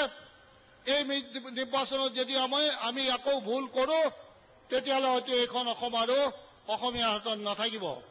সেয়ে ৰাইজ মই দীঘলীয়া নকৰোঁ, ইতিমধ্যে আৰু বহু কেইজন বক্তা আছে, বক্তব্য ৰাখিব। মই সেইকাৰণে মই মোৰ বক্তব্য সামৰণি মাৰিব খুজিছোঁ। পুনৰবাৰ এবাৰ মই আপোনালোকক অনুৰোধ জনাব খুজিছোঁ যাতে এইবাৰ আমাৰ ইয়াত যিসকল আজি উপস্থিত হৈছে সেইসকল ব্যক্তিয়ে যাতে তেওঁলোকৰ নিজ নিজ অঞ্চলত ভাৰতীয় জনতা পাৰ্টীৰ বিজয় পতাকা উৰুৱাবৰ কাৰণে যিখিনি কষ্ট আৰু ত্যাগ স্বীকাৰ কৰিব লাগে সেই কষ্ট আৰু ত্যাগ স্বীকাৰ কৰি যিকোনো ত্যাগৰ বিনিময়ত ভাৰতীয় জনতা পাৰ্টীৰ বিজয় যাতে সাব্যস্ত কৰে তাকে কামনা কৰি মই মোৰ বক্তব্য সামৰণি মাৰিছোঁ। ধন্যবাদ। बहुत अच्छा राजन गोहाई जी ने बात रखा। एक बार जोर से बोलिए भारत माता की। मैं अब आमंत्रित कर रहा हूं, बुला रहा हूं श्री कविंद्र प्रकाश जी को। बहुत पुराना आसाम में जुझारू नेता हैं और सब लोगों के बीच में काम करते हैं, समस्याओं से जूझते हैं, 2-3 बार MP रह चुके हैं, उनको सब मालूम है। श्री कविंद्र प्रकाश जी, आप जोरदार ताली बजा के उनका स्वागत करें।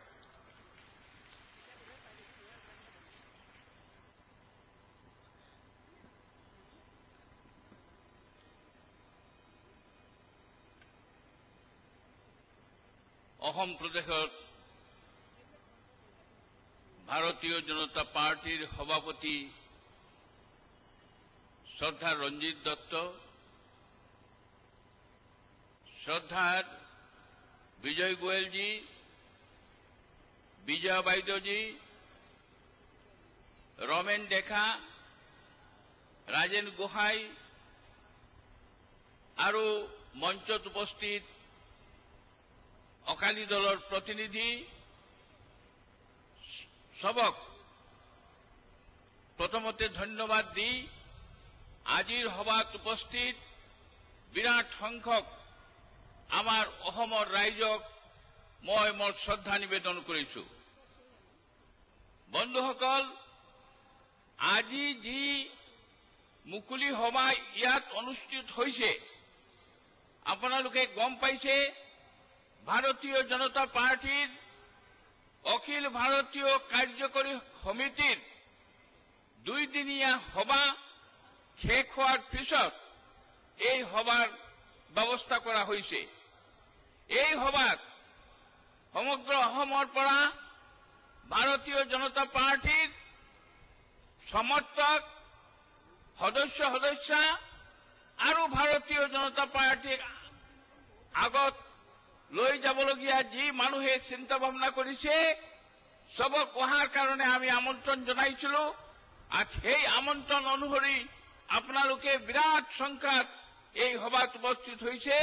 এই কাৰণে আপোনালোকক সবক ধন্যবাদ জনাইছো। বন্ধুসকল, তৰুণ গগৈ চৰকাৰ সদায় প্ৰচাৰ কৰিছে তৰুণ গগৈৰ সময়ত অসমত সৰ্বাংগীন উন্নতি হৈছে। বন্ধুসকল, তৰুণ গগৈৰ দৃষ্টিভংগী কেতিয়াও সামগ্ৰিক নাছিল, সামগ্ৰিক নহয়, এই খণ্ডিত চিন্তা। এই কাৰণে আপোনালোকে দেখিব অসমৰ বিভিন্ন ঠাইত বিভিন্ন ধৰণৰ ব্যৱস্থা, কত অলপ কাম হৈছে, কত একো কাম হোৱাই নাই। এনেকুৱা একটা অঞ্চলৰ কথা মই আপোনালোকৰ সন্মুখত দাঙি ধৰিব খুজিছো।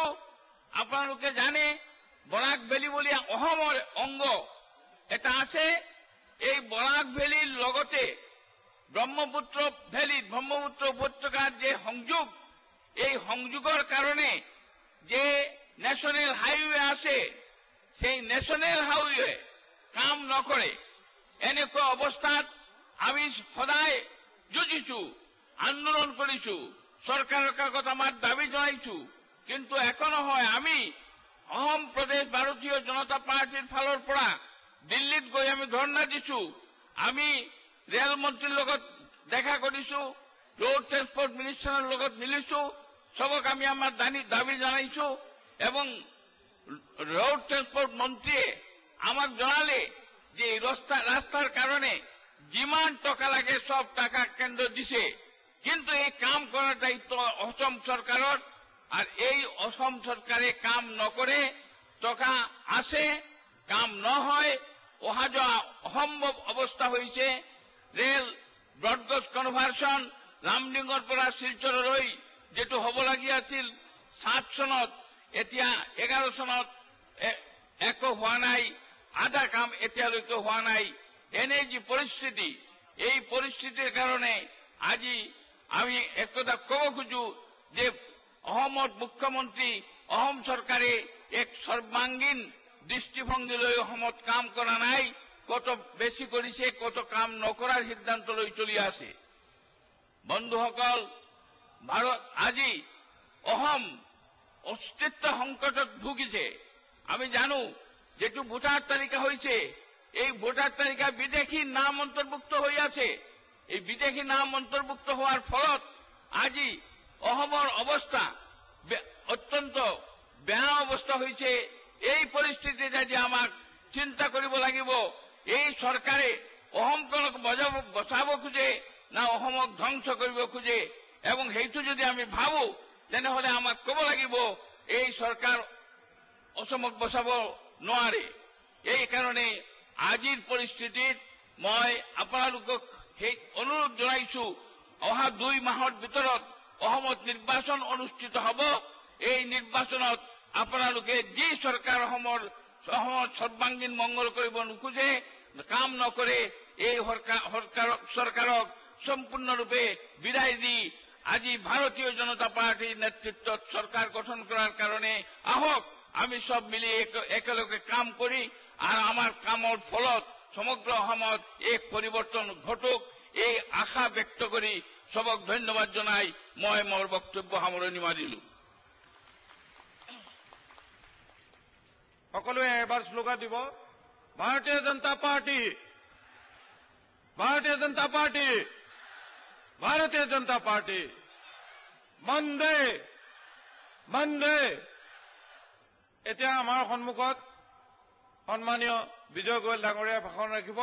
বিজয় গোয়েল ডাঙৰীয়া অসমৰ প্ৰভাৰী, ভাৰতীয় জনতা পাৰ্টিৰ সাধাৰণ সম্পাদক, তেখেত 3 বাৰ MP হৈছে আৰু তেখেত অটল বিহাৰী বাজপেয়ীৰ নেতৃত্বাধীন চৰকাৰত কেন্দ্ৰত মন্ত্ৰী আছিলে।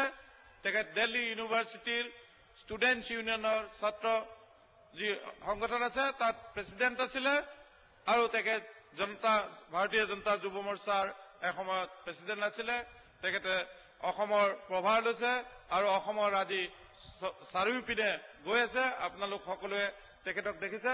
আজি তেখেতে আপোনালোকক এতিয়া ভাষণ ৰাখিব। তেখেতক সকলোৱে জোৰকে তালি লগাই স্বাগত কৰক,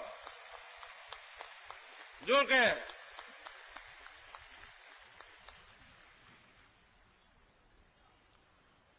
भारतीय जनता पार्टी के असम प्रदेश के अध्यक्ष श्री रंजीत दत्ता जी, भारतीय जनता पार्टी की राष्ट्रीय उपाध्यक्ष फायरिंग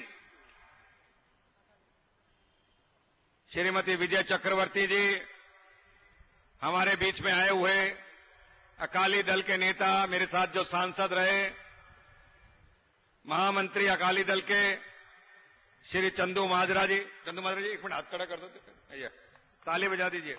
चंदू माजरा जी, श्री कविंद्र प्रकाश जी, श्री रमन डेका जी, श्री राजन गुहाई जी, श्री प्रशांत जी, मंच पर उपस्थित पदाधिकारीगण और दोस्तों, असम इससे पहले भी मैं आया हूं।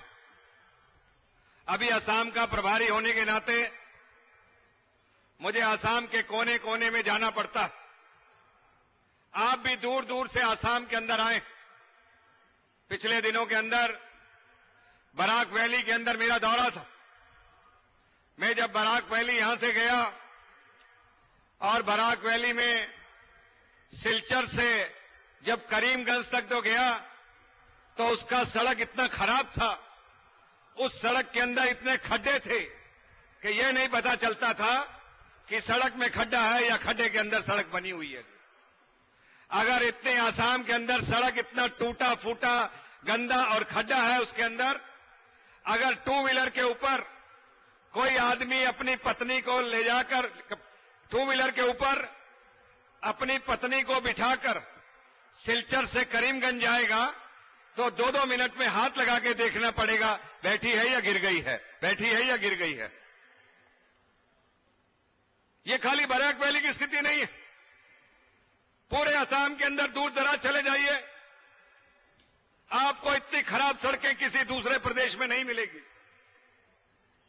चाहिए गुजरात के अंदर, छत्तीसगढ़ के अंदर, झारखंड के अंदर, हिमाचल के अंदर, मध्य प्रदेश के अंदर, हमारे मुख्यमंत्रियों ने जो काम किया है वहां उनके राज्यों के अंदर विकास देखने वाला है। हमने मध्य प्रदेश और राजस्थान के चुनाव सड़कों पर लड़े थे, उसके बाद हम जीत कर आए थे। अभी तरुण गोगोई पिछले 10 साल से यहां पर मुख्यमंत्री हैं, किंतु आपका सड़क अच्छा नहीं है। बताइए सड़क अच्छा है या गंदा है? अगर सड़क अच्छा नहीं है तो ऐसा हाथ हिलाइए, सड़क अच्छा है? सब लोग आप जानते हैं सड़क अच्छा नहीं है। ब्रॉडगेज आना था, ब्रॉडगेज यहां पर आया नहीं। अभी रमन डेका जी बता रहे थे वहां पर नेशनल हाईवेज के ऊपर भी 20% भी काम नहीं हुआ। जो ग्राम योजना के अंदर गांवों के अंदर सड़कें बनी, जो नेशनल हाईवे का छोटा मोटा जितना काम हुआ, जो ईस्ट वेस्ट कॉरिडोर की बात हुई, वो सारे एनडीए के जो प्रधानमंत्री थे श्री अटल बिहारी वाजपेयी के समय के अंदर हुई। मैं अटल बिहारी वाजपेयी जी के साथ उनके प्रधानमंत्री कार्यालय में मंत्री था। ये जो सर्व शिक्षा अभियान का पूरे देश के अंदर अभियान देखते हो, वो वाजपेयी जी का दिया हुआ है, किसी और का दिया हुआ नहीं। वो जो परमाणु विस्फोट हुआ वो वाजपेयी जी ने करवाया था। पूरे विश्व के अंदर देश का नाम वाजपेयी जी ने किया था, जो भारतीय जनता पार्टी के हमारे सबसे बड़े नेता हैं। ये जो नेशनल रूरल हेल्थ मिशन हुआ वो भी वाजपेयी की देन थी। तरुण गोगोई ने क्षेत्र के अंदर कोई विकास नहीं किया। वोट बैंक के लालच के अंदर, वोट बैंक की पॉलिटिक्स करते हुए लाखों विदेशी आज यहां पर हमारे देश के अंदर घुस आए। आसाम के अंदर 30 लाख से ज्यादा बांग्लादेश के अवैध रूप से लोग घुसपैठ करके यहां पर आए हुए हैं। भारतीय जनता पार्टी जब शासन में आएगी सबसे पहला काम यह करेगी कि इन जितने बांग्लादेशी अवैध घुसपैठी हैं इनको वापस भेज दिया जाएगा। इस बात की भारतीय जनता पार्टी आपसे अपील करती। ये देश हमारा है, ये आसाम हमारा है। यहां की नौकरी, यहां की जमीन, यहां की पानी, उस सब के ऊपर आसाम में रहने वालों का हक है। जो भी आसाम में रहते हैं उन लोगों का हक है यहां पर, और वही वोट कर सकते हैं। अभी पिछले दिनों वोटर लिस्ट प्रकाशित हो गई। 2 करोड़ कई लाख लोगों के जो नाम प्रकाशित हुए, इलेक्शन कमीशन बताए उनमें से कितने लोग हैं जो बांग्लादेशी हैं, कितने लोग हैं जो घुसपैठ करके आए हैं। जब तक आप अपनी वोटर लिस्ट को ठीक नहीं करते हैं तब तक ऐसे चुनावों से क्या परिणामों की आशा करेंगे, इसका आप अंदाजा लगा सकते हो जी। आप असम के लोग हो।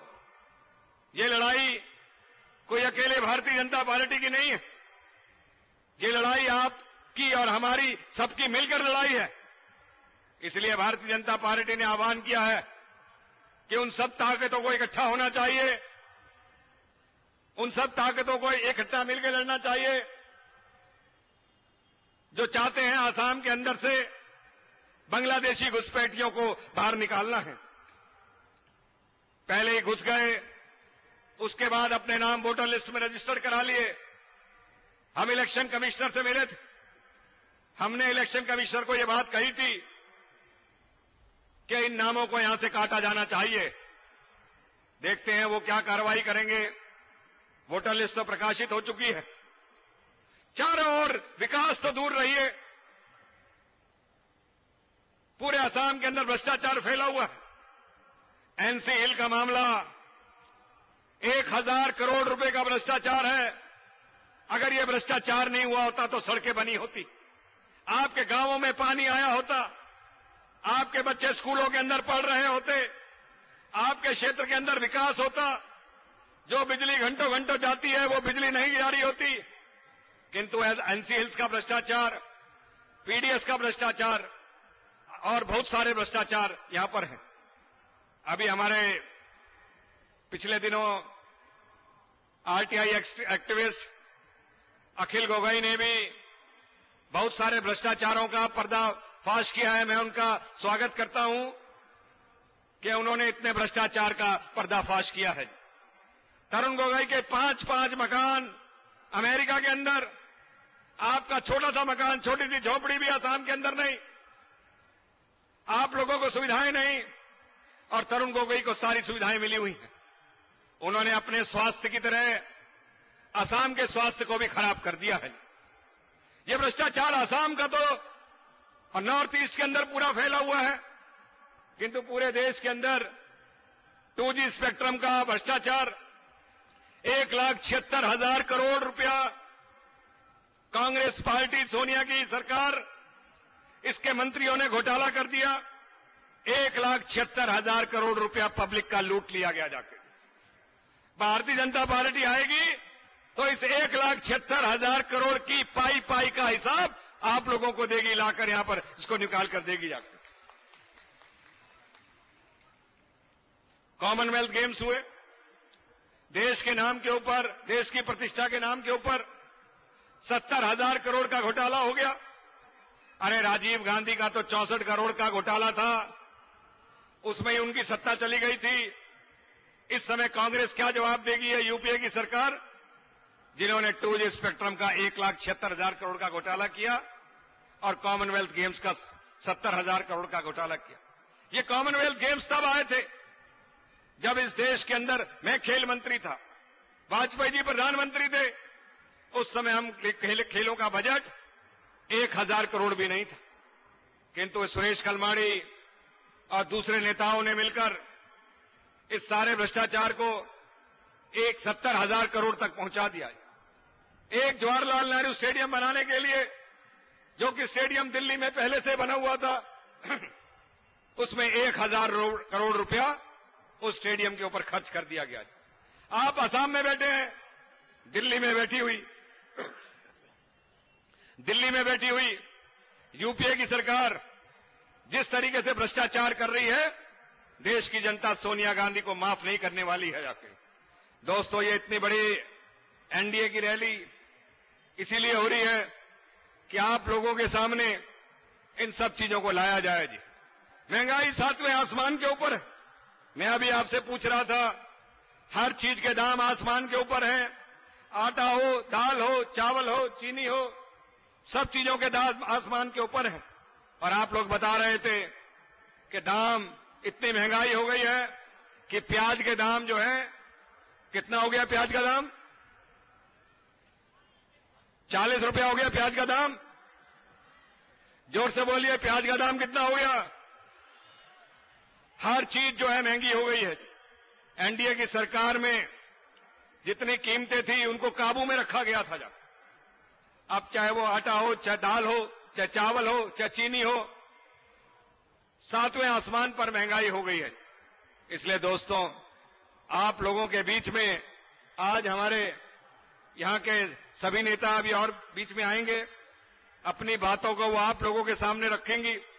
बड़े जोश से, खरोश से असम में विधानसभा के चुनाव आने वाले हैं। एक बार मुंह तोड़ तरुण गोगोई की सरकार को जवाब देना है कि भारतीय जनता पार्टी यहां पर आएगी और भ्रष्टाचार को मिटा के दिखाएगी। तरुण गोगोई को उसके पद से हटा दिया जाएगा, कांग्रेस की सरकार वापस चली जाएगी। इस बात की मैं कहना चाहता हूं आपको। अधिक कुछ ना कहता हुआ मैं आप सब लोगों का अभिनंदन करता हूं जो इतनी बड़ी संख्या में आए हैं। एक बार जोर से बोलिए, भारत माता की, भारत माता की, भारतीय जनता पार्टी। बहुत बहुत धन्यवाद।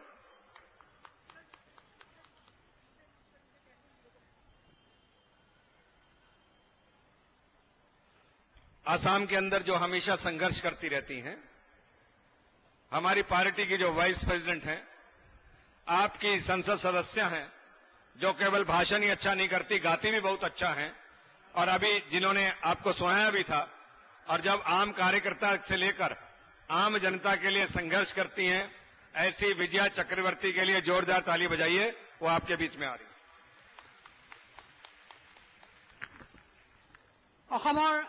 ভাৰতীয় জনতা পাৰ্টীৰ সভাপতি ৰঞ্জিত দত্ত ডাঙৰীয়া, সুদূৰ পাঞ্জাবৰ পৰা অহা আকালি দলৰ মাননীয় সাধাৰণ সম্পাদক ডাঙৰীয়া, ভাৰতীয় জনতা পাৰ্টীৰ সাধাৰণ সম্পাদক,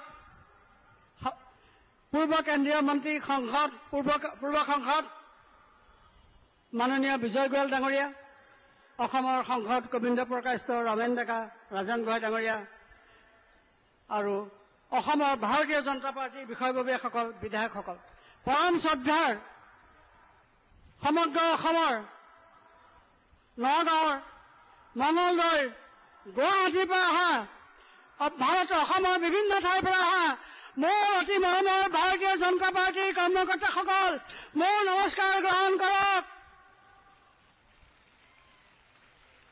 আপোনালোক আজি ইলেকশ্যনলৈ দুমাহ আছে, নিৰ্বাচনলৈ দুমাহ থকা অৱস্থাত আপোনালোকক সকলো একগোট হৈ আজি সংগ্ৰাম কৰিবলৈ আগবাঢ়ি আহিছে।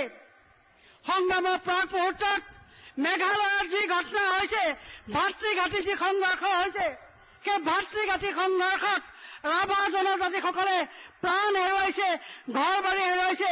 তেখেতসকলৰ মৃতকসকলৰ উদ্দেশ্যে শ্ৰদ্ধাঞ্জলি মই জ্ঞাপন কৰিছো। ৰাভাসকল শান্তিৰে গাঁৱৰ লগত যেন বসবাস কৰক।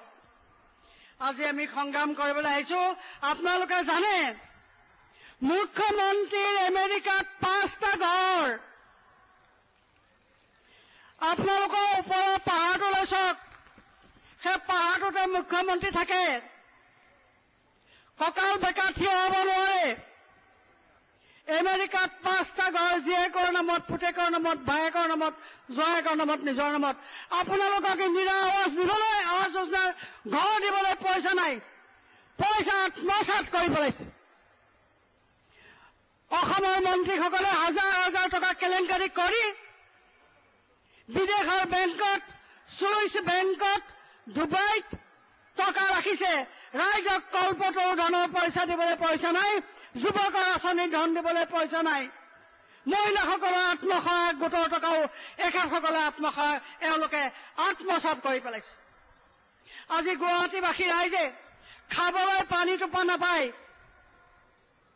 শ কোটি টকা খোৱা পানীৰ কাৰণে আহিছে, শ কোটি টকা গুৱাহাটী ৰাস্তা ড্ৰেইন বনাবৰ কাৰণে আহিছে, টকা নিদিয়ে।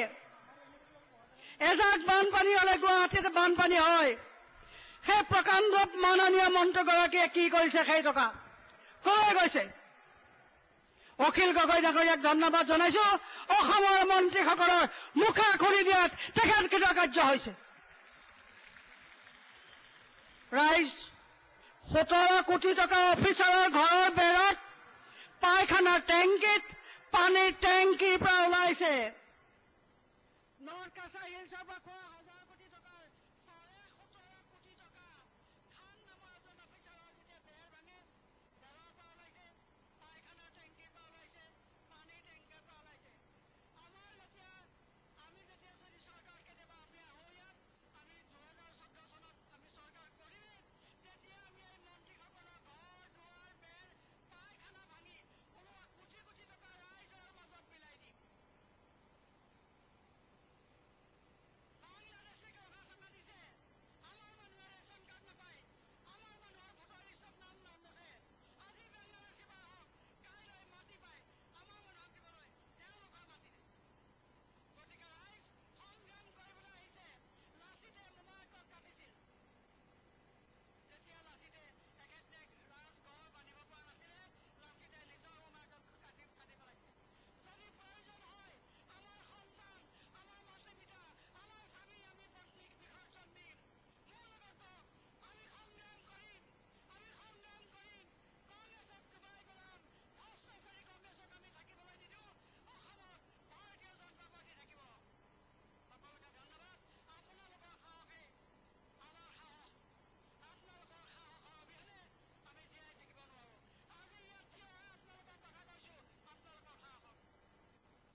প্ৰাক্তন মন্ত্ৰী অসমৰ প্ৰভাৰী বিজয় গোয়েল ডাঙৰীয়া, ভাৰতীয় জনতা পাৰ্টীৰ আমাৰ 4গৰাকী সাংসদ ডাঙৰীয়া, বিধায়কসকল, মঞ্চত উপস্থিত ভাৰতীয় জনতা পাৰ্টীৰ বিভিন্ন বিষয়ববীয়াসকল, সাংবাদিক বন্ধুসকল আৰু ভাৰতীয় জনতা পাৰ্টীৰ উপস্থিত ৰাইজসকল,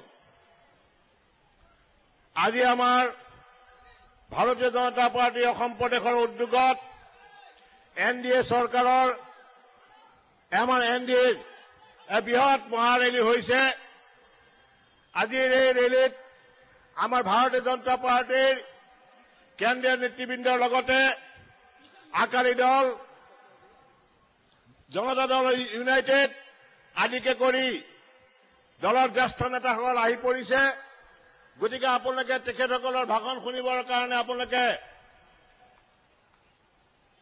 আমাৰ মঞ্চত উপস্থিত হৈছে। ভাৰতীয় জনতা পাৰ্টীৰ জ্যেষ্ঠ নেত্ৰী সুষমা স্বৰাজ ডাঙৰীয়ানী, লগতে জনতা দলৰ নেতা শৰদ যাদৱজী, সকলোৱে হাততালি মাৰি আপোনালোকে সম্বোধন কৰক।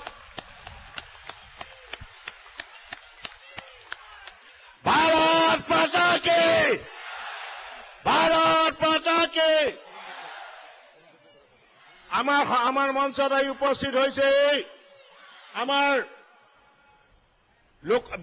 ৰাজ্যসভাৰ বিৰোধী দলৰ নেতা অৰুণ জেটলী ডাঙৰীয়া, সকলোৱে তাৰপৰা হাততালি মাৰি তেওঁলোকক সমন্বয় কৰক।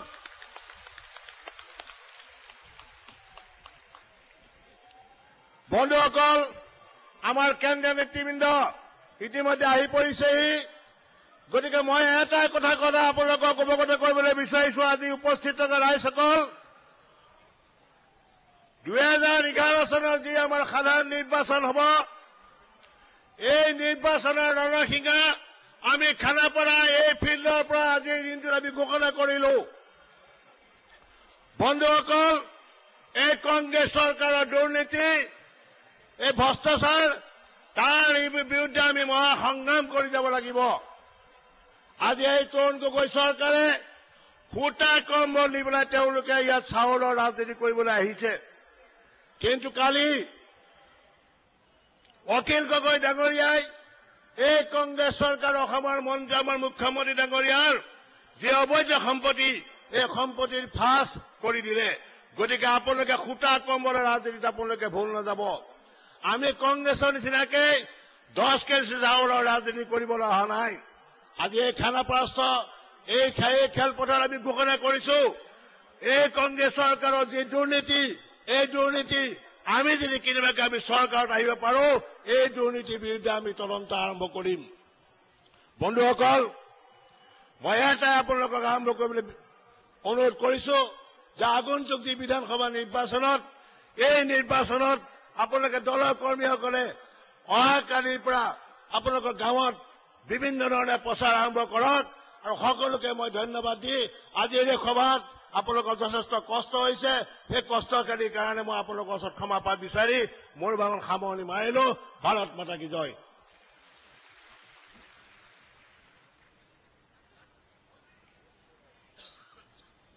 অসমৰ পদাধিকাৰীসকল যিসকল তলত আছে, অনুগ্ৰহ কৰি আপোনালোকে মঞ্চৰ কাষলৈ আহক। हेलो दोस्तों, हमारे बीच के अंदर एनडीए के संयोजक जनता दल यूनाइटेड के नेता श्री शरद यादव जी आ गए हैं। आप उनका ताली बजा के जोर से स्वागत करेंगे। श्री शरद यादव जी, यादव जी खड़े हो जाइए ना, लो स्वागत लो।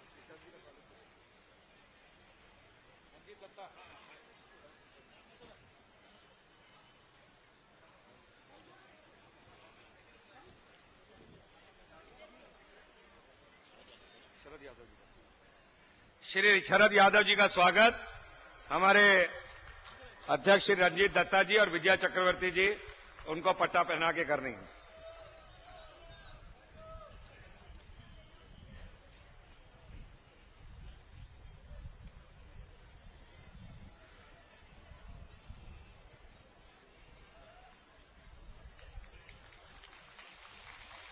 पूरे देश में जिनकी पहचान है, लोकसभा में विपक्ष की नेता और जो हर समस्या और विषय के ऊपर देश के अंदर अपने विचार रखती रही हैं, लोकप्रिय श्रीमती सुषमा स्वराज जी का स्वागत हमारे प्रदेश के अध्यक्ष करेंगे।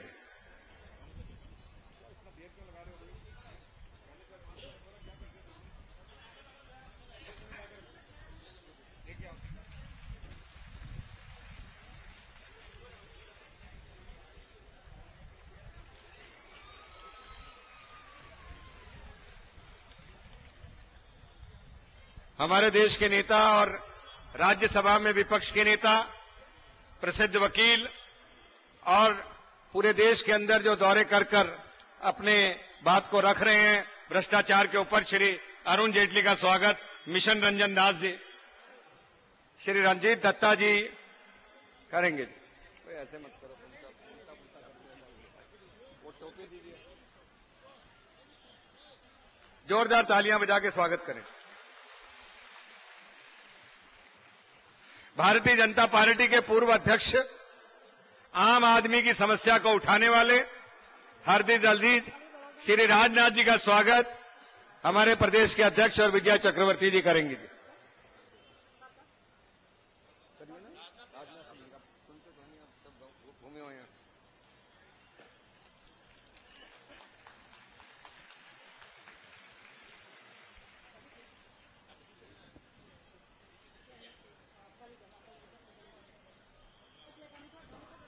एक मिनट भैया, आराम से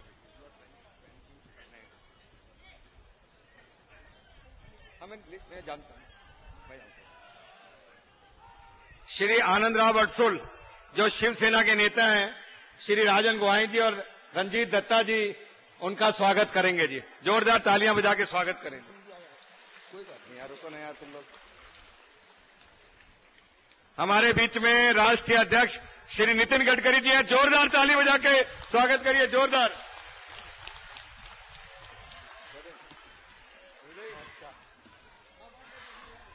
भारत माता की, भारत माता की।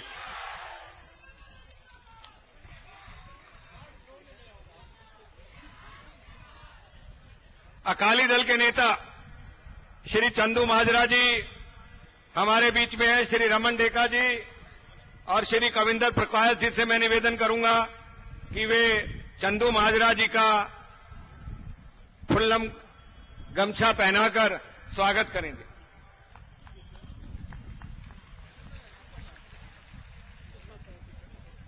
हो गया ना, प्लीज स्वागत हो गया।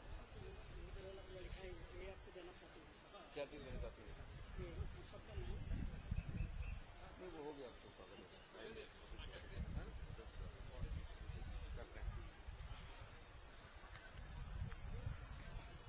हमारे राष्ट्रीय अध्यक्ष, जिनके नेतृत्व में 2 दिन से यहां राष्ट्रीय कार्यकारिणी चल रही है, आज यह भ्रष्टाचार को लेकर जो एनडीए की रैली है और आप सबके अंदर लोकप्रिय श्री नितिन गडकरी जी का स्वागत हमारे असम प्रदेश के अध्यक्ष श्री रंजीत दत्ता जी, विजय चक्रवर्ती जी और बाकी सांसद मिलकर करेंगे। आप भी जोरदार तालियां बजा के उनका स्वागत करेंगे।